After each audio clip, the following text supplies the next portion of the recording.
Well, welcome back. I just zoomed in on my math for the tuna fish can. The first thing I did was actually trace my tuna fish can onto the paper. Then using just a simple ruler, I measured the diameter, 3.2 inches. Half of that would be 1.6 inches. Or in centimeters. I wanted to do both to see how accurate we could become. So 8.2 centimeters, an R value of 4.1 centimeters. The key is going to be the height, and you'll see after my calculation, I'm wondering if I didn't take into account properly the height of the can because of that lip, the part that you use the can opener on. I got a height of 1.1 inches or 3.1 centimeters. Now you saw in those videos the last couple of days that the volume of a cylinder is nothing more than pi r squared h. Remember, substitute, replace, solve. When I rewrite my equation, I replace with the values that I measured. So the r squared is 1.6, the h value 1.1, and I get pi times 1.6 times 1.6 times 1.1 gives me 8.845 cubic inches. Again, I want to make sure that we use the metric system also, substituting in 4.1 centimeters for R, 3.1 centimeters for the height. I get a volume in centimeters, 163.711 cubic centimeters.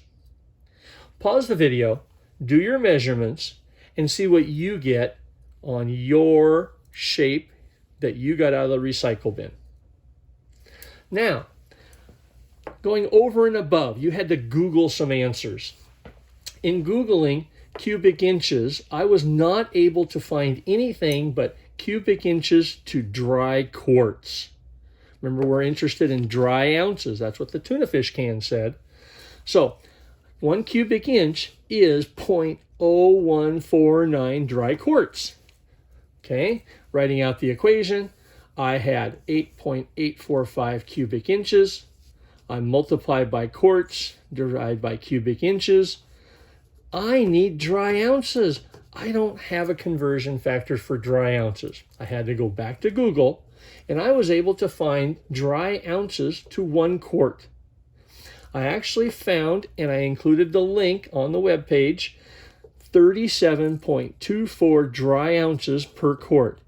All right, 8.845 cubic inches times 0.149 quarts per cubic inch times 37.24 dry ounces per quart.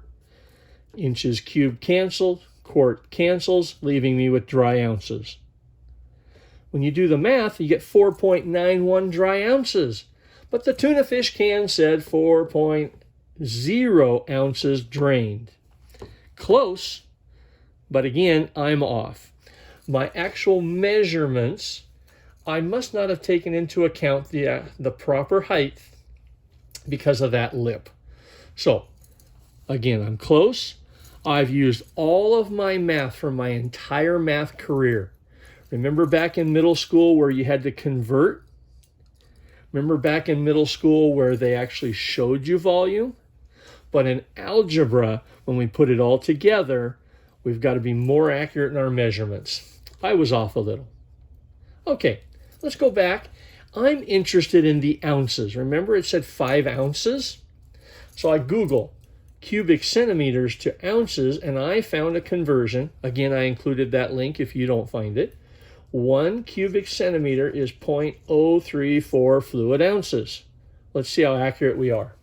We take the volume that we calculated, 163.711 cubic centimeters, multiply by the 0.034 fluid ounces, divide out the cubic centimeters, and we end up with 5.566 fluid ounces. Unfortunately, the can says 5.0 ounces. Again, we're close, but I'm going to go back and think right here. If I was to go back and remeasure the height of the tuna fish can and take into account the little lip used for the can opener, I think I would be closer.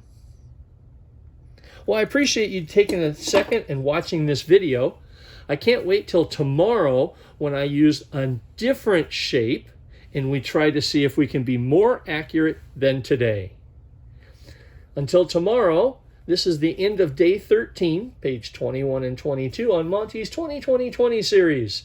I'm hoping you're willing to get messy with math this week.